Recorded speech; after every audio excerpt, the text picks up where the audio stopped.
Gostaria de saber quem é considerada a mãe de todos os viventes. Eva. E qual é a mãe mais ressaltada no Novo Testamento? Maria, Dona Maria. Agora eu quero perguntar, vocês não precisam falar. Só quem não sabe, o que aconteceu com a Dona Maria depois que o filho dela, Jesus, morreu? Vocês sabem? Quem não sabe o que aconteceu com a Dona Maria? Todos sabem o que aconteceu com Maria? Ah, morreu, não. Antes dela morrer. Então, vou inverter a pergunta. Quem sabe o que aconteceu com a Maria depois que o seu filho morreu? Pode levantar a mão, quem sabe? Só 2 sabem, os outros, sei lá, entende? Nem sabe, nem de sabe, né? Então, vamos ver. João capítulo 19, versículo 25.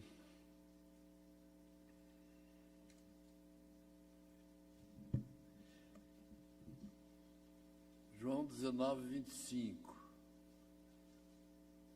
E junto à cruz estavam a mãe de Jesus, a irmã dela e Maria, a mulher de Clopas, e também a Maria Madalena. Vendo Jesus a sua mãe e junto a ela o discípulo amado, disse: mulher, eis aí teu filho. Depois disse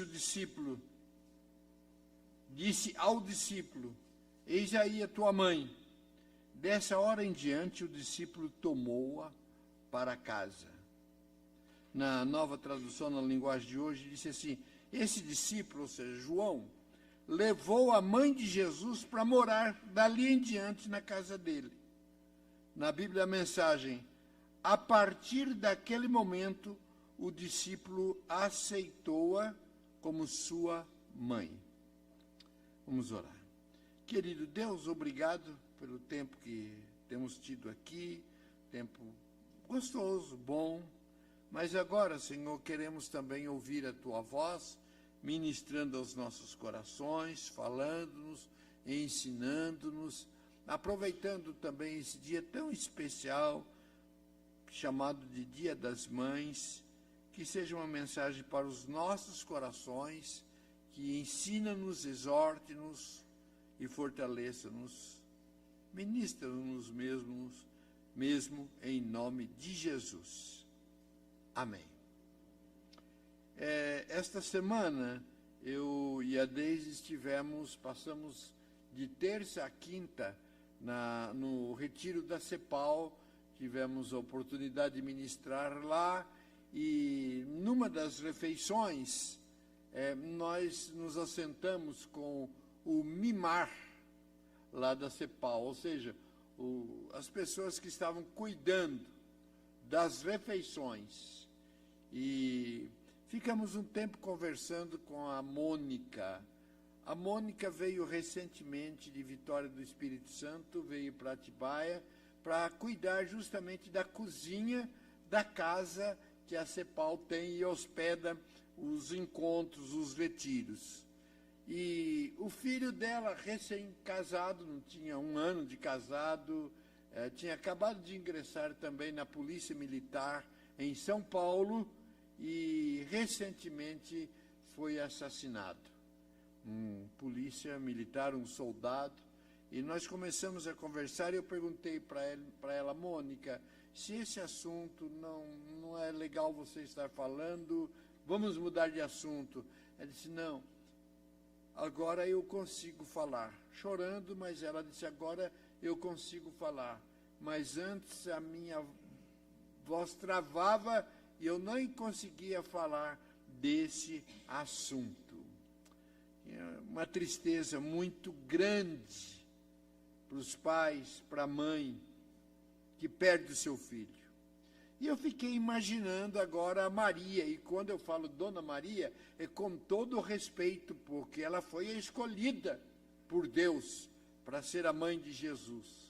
E eu fiquei imaginando, e eu gostaria que você exercitasse um pouquinho também a sua mente, porque a gente ouve essa leitura, essa história que nós sabemos, e parece assim tão natural, tão normal, mas comece a imaginar, lá no dia da crucificação de Jesus, a multidão ali, e a Maria, com todo respeito a Dona Maria, com um lencinho no meio da multidão, chorando silenciosamente, porque não podia nem se manifestar muito, chorando com o lencinho, e vendo seu filho ser assassinado.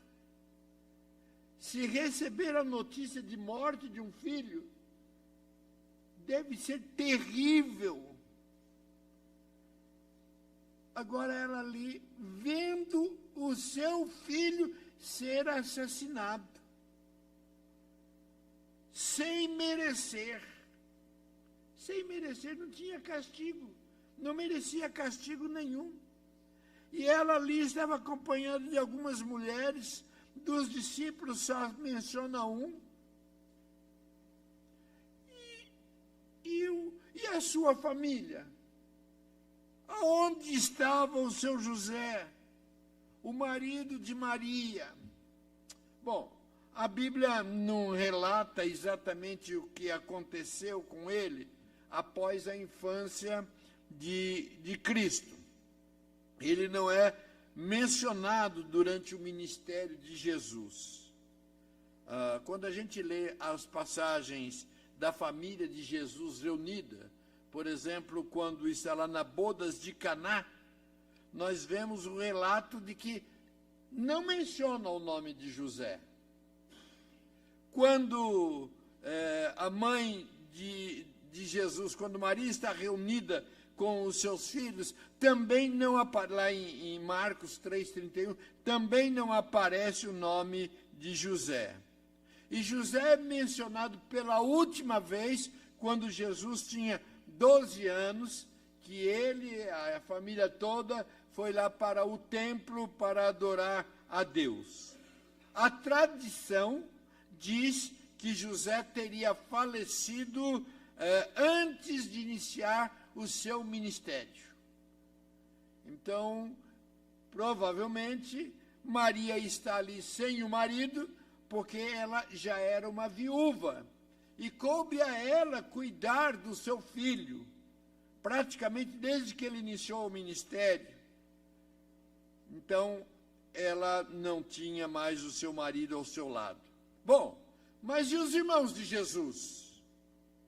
Na Bíblia, há várias passagens que mencionam os irmãos de Jesus, muito especialmente ali em Marcos, Mateus, onde diz, não são estes os filhos do carpinteiro? Não se chama sua mãe Maria e seus irmãos Tiago, José, Simão e Judas? E não estão entre nós todas as suas irmãs? Então indica que ela tinha mais filhos. Dá o nome dos filhos, mas não dá o nome das filhas, não se sabe nada a respeito dela. Não significa que ela não fosse a Virgem Maria. Sim, é a Virgem Maria até Jesus nascer. Depois que Jesus nasceu, ela teve filhos e filhas. A essa altura aqui, fazendo a conta mais ou menos, se Jesus estava com 33 anos, ele é o primogênito, depois disso vieram 4 filhos, se for colocar um a cada ano, são 4 anos, mais as filhas, as suas filhas, vamos colocar 2, são 6 anos, 33 menos 6, é provável até que Maria já tivesse netos. Aonde estavam os filhos? Inicialmente, os irmãos de Jesus não creram nele. Não creiam nele. Lá em João capítulo 7, versículo 5, diz: nem mesmo os seus irmãos criam nele, nem os irmãos de Jesus. Então, eles até chegaram na realidade em impedi-lo em certo momento. Não falou bem de Jesus. Quando estavam falando de Jesus, lá em Marcos 13, 21, os irmãos chegaram a deduzir que Jesus estava fora de si. Né? Eles não só não criam, como achavam que Jesus também estava fora de si. Porém, graças a Deus, isso mudou após a ressurreição de Jesus.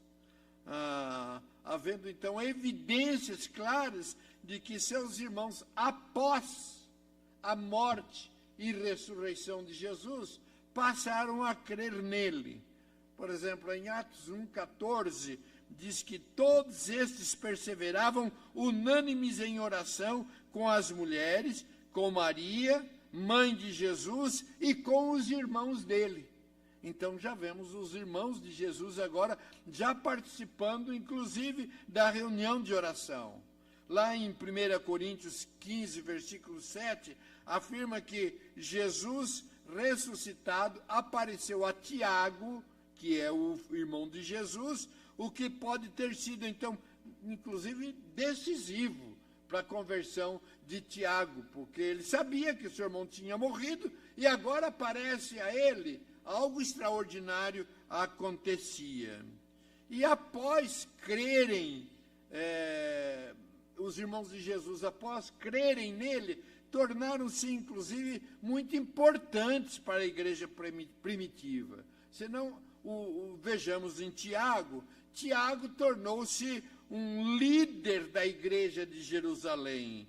Quando lá na Assembleia eles estavam discutindo um assunto importante sobre a questão da circuncisão, se precisava circuncidar, se não circuncidar, a palavra final foi de Tiago. Lá em Atos capítulo 15 você pode ler isto. Então ele tornou-se uma pessoa importante. E, aliás, ele é indicado, inclusive, para uma das epístolas do Novo Testamento, uma das carta ou epístola de Tiago. Esse Tiago é o irmão de Jesus, pela tradição, é tido como o irmão de Jesus. Segundo o historiador judeu Flávio Joséfo, ele foi martirizado por apedrejamento por volta do ano de 62 a.C.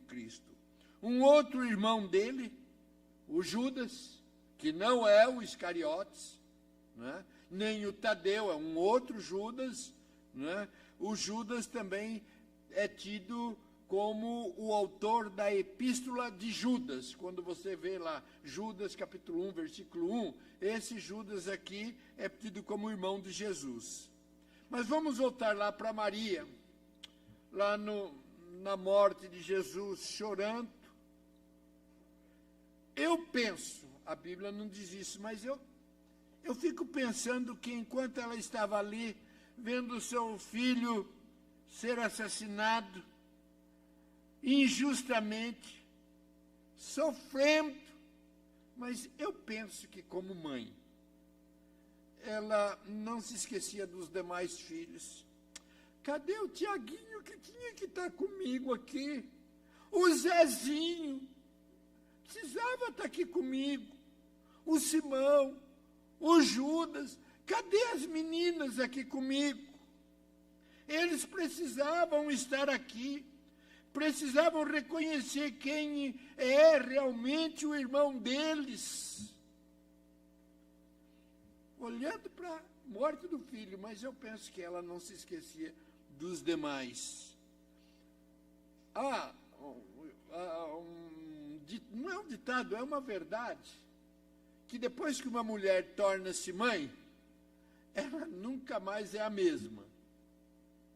Ela está sempre pensando, preocupada, orando, pode crescer, pode crescer os filhos, mas a mãe está sempre com o seu coraçãozinho apertado, orando, cuidado, lembrando dos filhos, né? Então a mulher tornou-se mãe e acabou o sossego.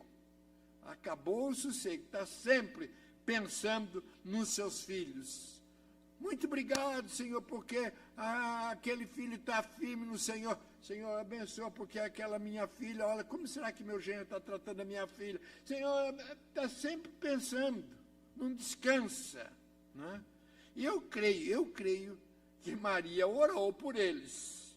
Orou por eles. E qual foi o resultado? A conversão. Nós temos pelo menos um relato de 2, né? A conversão dos filhos. Isto vem nos ensinar, queridos, sobre a importância, e eu queria destacar a importância da oração da mãe pelos filhos. Eu sei que você ora, eu só quero reforçar isto. É constantemente orando pelos filhos. E mesmo que porventura tenha algum filho que esteja fora dos caminhos do Senhor, ore, porque a oração da mãe, ela tem muito poder, porque é feita em nome de Jesus, evidentemente. Mas a oração da mãe, então a gente vê o seguinte, às vezes até o filho, ou a filha, que não está nos caminhos do Senhor, não está na igreja, não está servindo ao Senhor, mas diga aqui para mim, quando a situação complica lá para o filho, ou lá para a filha, qual é a primeira coisa que eles fazem? Mãe, ora por mim, mãe. Ora por mim, mãe. Não é? Olha como que eu sinto falta da minha intercessora primeira, que foi a minha mãe. A minha mãe, ela tinha calo nos joelhos. E ela estava sempre orando. Das tantas situações importantes, tem uma que eu não me esqueço. Alguns acreditam, sei lá, e quer explicar de uma maneira ou de outra, mas eu creio que foi de Deus. Eu, com 18 anos, eu fui para São Paulo, fazer o seminário. Caipirinha lá do interior, filho, só tinha 2 irmãs, não tinha irmão. Fui criado com a minha avó, sabe aquele netinho predileto? Não deve ter, mas eu fui, né? Um netinho predileto. Então eu fui para São Paulo, com 18 anos. Eles estavam construindo o metrô. E foi naquela época do colegial que mudou, era 2 anos, depois no terceiro você optava se ia fazer contabilidade, pedagogia, o que era. E eu não fui concluir lá, fazia o primeiro ano do seminário e o último do colegial. Então eu estava fazendo à noite, lá na Vila Madalena, o seminário era ali na Liberdade, e eu peguei o ônibus, não sabia andar direito em São Paulo, à noite, e eu pedi para o motorista, para o cobrador, por favor, quando chegar no Paraíso, quando chegar na Liberdade, você me avisa, por favor. Só que eu vi que estava passando o movimento, entrando num lugar escuro, não tinha mais nada. Eu cheguei, perguntei para o cobrador, disse, não, já ficou lá atrás. Eu toquei a campainha, desci, uma escuridão, porque eles estavam construindo o metrô, então estava tudo em obra ali, e eu perguntei para uma pessoa que estava no ponto, falei, aonde que nós estamos? E a pessoa disse, estamos no Paraíso. Eu pensei, bom, se aqui é o paraíso, imagina o inferno. Bom, mas tudo bem, passado alguns meses eu fui para minha casa, lá em Cândido Mota, e aí eu contei essa história para minha mãe. Minha mãe chamou meu pai e falou, Guaraci, vem aqui. O que eu falei para você em tal dia à noite? Ela estava dormindo e disse que ela acordou assustada e sentou e acordou meu pai. Vamos orar pelo Noidi, que o Noidi está perdido em São Paulo. Irmãos, você entenda como entender. Eu penso que foi Deus levantando a minha mãe como intercessora. E a mãe está sempre intercedendo pelos seus filhos. Contaria várias experiências, mas uma, nós tivemos aqui conosco, alguns anos atrás, o Darcy. O Darcy era um cantor. Vocês, mais jovens, não ouviram falar em cantores de ébano. Cantores de ébano era um grupo musical, foi muito famoso na década de 50, por aí. Eu só sei porque contaram, eu não sou dessa época. Mas era muito famoso, tal. Ele cantava uma música, Irapuru, Irapuru, e aquele que falou, Irapuru, uma voz muito grave, tal. Depois ele, um dia ele estava cantando numa boate em São Paulo, e no intervalo ele foi lá para onde ficam os... Camarim, para o camarim, né? Não está escrito, ainda bem que a Deise falou, acho que hoje eu não vou porque ela vai pregar à noite e tal. Eu falei, não precisa ir, como fica meu ponto? Ela falou, tem vários pontos, né? Então, obrigado. Bom, mas aí ele foi para o camarim e aí entrou um homem, um senhor falou para ele, Darcy, eu não dei essa voz para você cantar no mundo. Essa voz que você tem, eu te dei para você cantar para mim. Levantou e foi-se embora. O Darcy caiu num choro. Ele deu esse testemunho aqui. Ele caiu num choro, começou a chorar, ele não conseguiu voltar mais para cantar. Não é? E dali uns dias ele foi visitar a mãe, que era uma mulher temente a Deus. Ele contou a experiência, a mãe disse, meu filho, desde que você saiu de casa, eu não parei de orar para que você realmente fosse encontrado por Jesus. Dali para frente, ele passou a cantar nas igrejas, aqui ele teve algumas vezes, e em São Vicente, ele estava cantando, lá numa igreja batista, e ele debruçou sobre o teclado e morreu louvando ao Senhor. Bom, chega, só para ressaltar a importância da oração, o poder da oração. Então, lembre-se disto, Maria orou pelos filhos, eu creio nisto, e os filhos se converteram. Eu quero tirar lição também sobre o cuidado de Jesus com a sua mãe. Mesmo diante da dor, do sofrimento, caminhando ali para a sua morte, ele não esqueceu da sua mãe. Ele olhou ali para um dos seus discípulos, orou para João e falou, cuida da minha mãe, cuida da minha mãe. Eu queria destacar isto, querido, porque às vezes nós nos envolvemos tanto com os afazeres desta vida que nós esquecemos-nos dos nossos queridos, não temos mais tempo.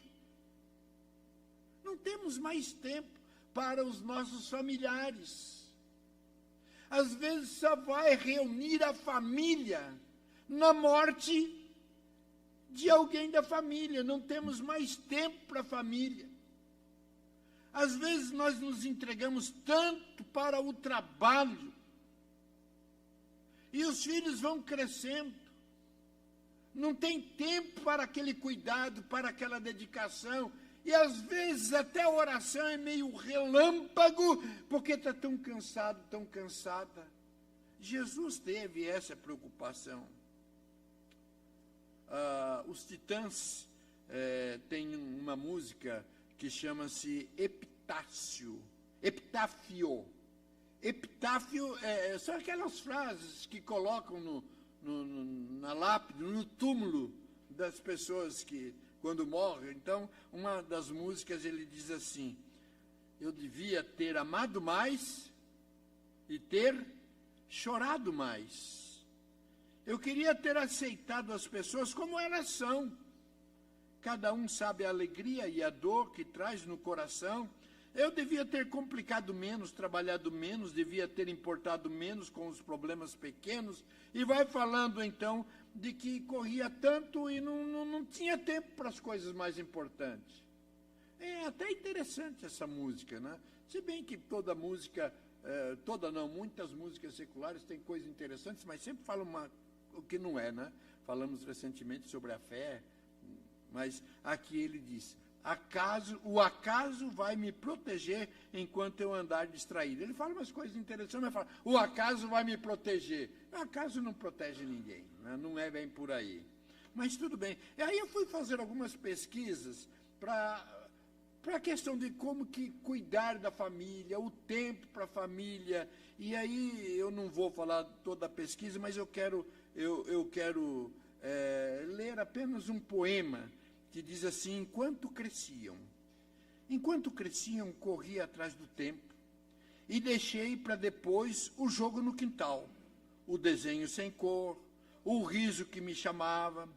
Disfarcei ausências com promessas, confundi presença com sustento, dei o mundo em presentes, mas faltava eu inteiro ali. Cresceram e eu não vi. Aprenderam a andar, tropeçar, levantar, sem minha mão por perto. Eu estava sempre ocupado. Eu tinha pressa, eu tinha metas, eu perdi momentos que eram eternos. O tempo não volta, mas a culpa permanece como um eco nas fotografias empoeiradas. Agora falavam coisas que eu não conhecia, que eu não sabia. Lembravam de dias que eu não vivi. Achei interessante esse poema, e aí eu perguntei, não é? Quem escreveu esse poema? E como eu estava perguntando para o GPT, a resposta foi assim: eu mesmo escrevi, acabei de escrever para atender o seu pedido sobre como os cuidados para com os filhos, com os parentes. Aliás, se você quiser, pode aproveitar para uma carta ou para uma música. Falei, então vou aproveitar para o sermão. Até a inteligência artificial já sabe disso. Que às vezes nós precisamos abrir mão de alguns afazeres, de alguns compromissos, para dedicarmos-nos aos nossos familiares, antes que seja tarde demais. Não tenha lembrança da infância dos filhos, ou que os filhos desviaram-se, não deu o devido cuidado. As mães são especialistas nesse cuidado. Quantas vezes a mãe abre mão, sacrifica a sua profissão, sacrificam os seus prazeres para cuidar dos filhos. Hoje, é normal e é até justificável a mulher trabalhar fora, ajudar, e como ajuda. Eu sou grato pela ajuda, inclusive nesse sentido, a Deise trabalhando fora, mas às vezes o cuidado ali, dependendo da necessidade dos filhos. Eu sou filho de uma mãe dessas. Eu nasci muito doente, não vou contar os detalhes, porque muitos de vocês já sabem, e na época mamãe trabalhava na prefeitura, numa cidadezinha pequena. Ser uma secretária da prefeitura era um bom emprego. Papai trabalhava na Sorocabana, ganhava um salário pequeno, era um operário, mas, como eu disse, eu nasci muito doente. E a mamãe optou por deixar o trabalho para cuidar de mim. Quando eu já estava adulto, mamãe já de uma certa idade, ela falou, eu podia ter cuidado do meu trabalho, que hoje eu estaria aposentada. E eu disse, pois é, mamãe, mas será que eu seria o que eu sou? Será que eu teria sobrevivido?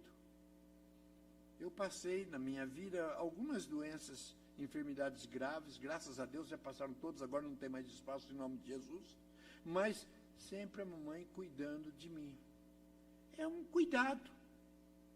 E eu me senti, evidentemente, responsável durante a vida dela, ela viúva, de ajudá-la com, no mínimo, o plano de saúde, mais algumas ofertas. Quantas vezes você vê? Eu sei que aqui não, mas a gente conhece filhos bem na vida. E a mãe passando as suas necessidades. Passando, às vezes, privações. Há um ditado popular: uma mãe cuida de 5 filhos, mas 5 filhos não cuidam de uma mãe. É uma verdade. Mas isto da família de sangue. Não tem nada que entristece o coração de uma mãe. Não há nada que entristece mais o coração de uma mãe do que ver seus filhos longe dos caminhos do Senhor. A mãe temente a Deus, não tem nada que entristeça mais o seu coração quando os seus filhos estão longe dos caminhos do Senhor. Não há nada que entristeça o coração da mãe de ver os seus filhos desentendendo-se. Irmão que não conversa com irmão, que se desentendem, que brigam. Isso fere, dói, adoece o coração de uma mãe. Mas o que alegra o coração de uma mãe é estar junto com os seus filhos, junto com os seus netos. Eu vi vários depoimentos, você viu também na televisão, falando sobre o Dia das Mães, e a mãe dizendo: o melhor presente para mim é que no domingo a gente almoça todo mundo junto. Está todo mundo reunido ali. Isto ajuda, alegra o coração da mãe. E se a mãe é vó? Eu não vou pedir para ver nenhum celular das vovós aqui. Mas se eu fosse pedir, aquela foto, primeira, quando abre, normalmente é a foto de quem? Olha aí, já estão dando alguns exemplos. Vovó, pode mostrar. Sabe por quê? Qual é o maior prazer da avó?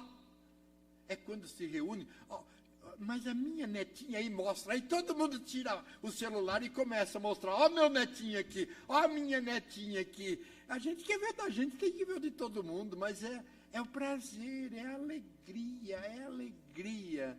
No livro de Ruth tem uma passagem que enche o meu coração. Essa semana eu estava lendo e parei lá quando vocês conhecem a história de Noemi, que ela saiu de casa, foi junto com o marido, foi trabalhar num lugar, porque não estava tendo trabalho naquela cidade, ela foi para outra. Depois o marido morreu, aí os 2 filhos se casaram, depois os 2 filhos morreram, e ela voltou para casa, chamaram-na de Noemi, ela disse: não, meu nome não é mais Noemi, é Amara, que quer dizer amarga, porque eu perdi meu marido, perdi meus filhos, e fica naquela tristeza, até que uma das noras, a Ruth, casou-se, teve um filho, e o que me chamou a atenção é que quando Ruth chega e ela coloca o filhinho dela no colo de Noemi. Você pode imaginar a alegria daquela que se achava amarga, agora carregando o netinho.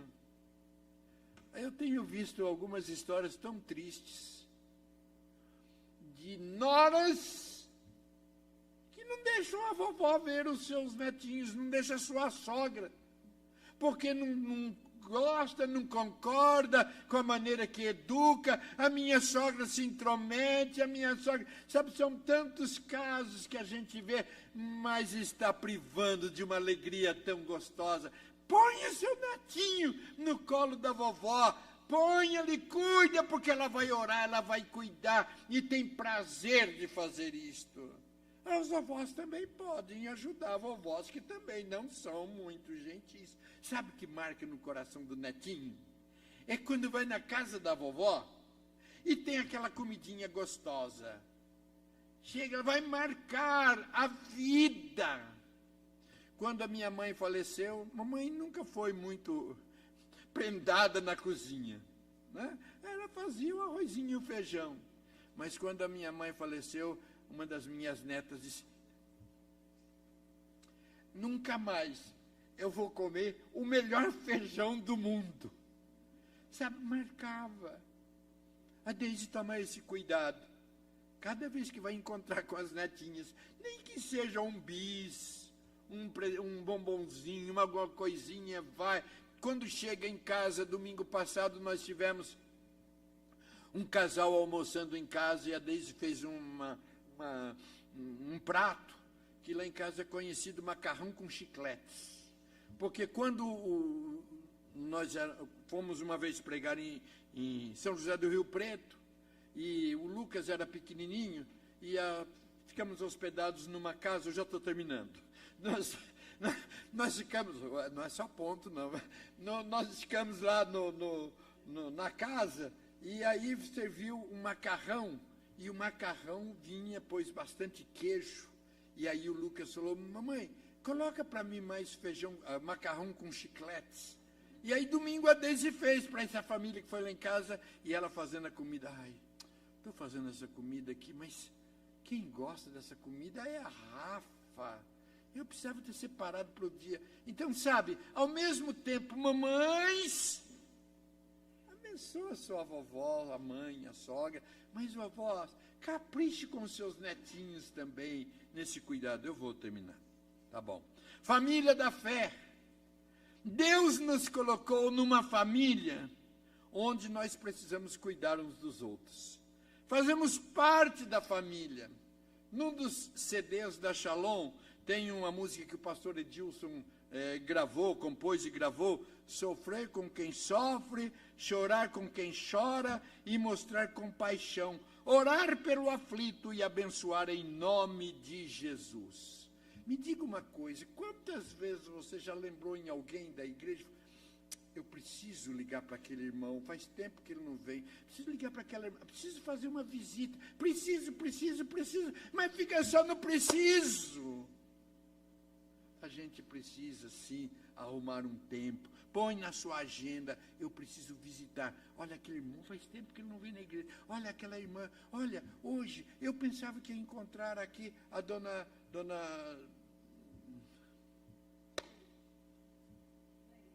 Cleide. Não veio a dona Cleide. Por que será? Olha, é dia das mães, ela não falta. Como que você... Lembrar e cuidar da família da fé. Cuidar. Eu prometo que eu estou terminando, queridos. Eu fiz aqui a mensagem, falei, vai ser rapidinho, mas esta semana um dos pastores, jovem pastor dos que eu mentoreio, ele me procurou, lá no Paraná, né? E me procurou: pastor, me ajuda, eu estou com um problema, porque eu tenho uma senhora aqui na igreja, que ela é a tecladista, mas ela toca só aqueles hinos mais tradicionais, jamais ali. E eu tenho um grupo de louvor, então ela se implica muito, ela tem umas irmãs também, elas implicam tanto com esse grupo de louvor, quando eles vão louvar, bate palma, elas cruzam o braço. O que eu faço com esse pessoal? Né? O que eu tive vontade de falar, eu não falei não, mas eu dei um conselho bom. Né? Eu falei: faz o seguinte, ela já é idosa? É. Falei: normalmente pessoa idosa é carente.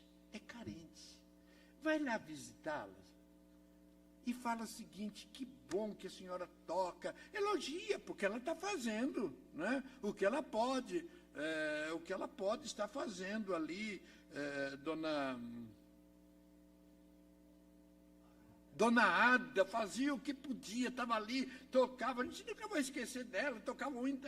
Então, você vai lá, elogia, e fala o seguinte: olha, eu estou sozinho, eu e minha esposa aqui, servindo para ser neto da senhora. Eu queria pedir uma coisa para a senhora, duas. Primeiro, eu quero que a senhora me adote como filho. Me adota como seu filho. E segundo, quero pedir, que a senhora seja minha intercessora. Aí isso vai derreter o coração da mãe, da mulher. Me adota. Eu vou começar a chamar a senhora de mãe. Tá bom? Vai ganhando o coração. A gente precisa, na família de Deus. Se na nossa família nós temos gente que é diferente, imagina na família de Deus. Nós precisamos aprender. O Senhor Jesus, Ele colocou-nos para cuidar da sua família. Somos da família de Deus e precisamos cuidar uns dos outros. Chega. É isso que eu queria compartilhar com os irmãos, este cuidado que nós devemos ter com a família, um do outro. Amar. O amor que se manifesta em cuidado. Esse é o tema da mensagem de hoje. Obrigado, Senhor. Muito obrigado pelas nossas respectivas famílias. Obrigado mesmo. Quero te pedir, ó Deus, que seja hoje um dia gostoso. Alegre o coração das mamães. Alegre o coração das mamães. Que mesmo aqueles que estão distantes, em outro país, possam, no mínimo, ligar e dizer: mamãe, estou com saudades, eu te amo. Se você tem uma mamãe longe daqui, hoje, dá uma ligada: mamãe, queria estar aí para te dar um abraço, mas eu quero orar com você. Eu quero orar com você, mamãe. Faça uma oração com a mamãe. Que seja um dia gostoso. Que os irmãos estejam reunidos em alegria. Este será o grande presente, a grande alegria para o coração da mamãe, para o coração dos familiares. Abençoa cada família aqui representada, Senhor. Em nome de Jesus.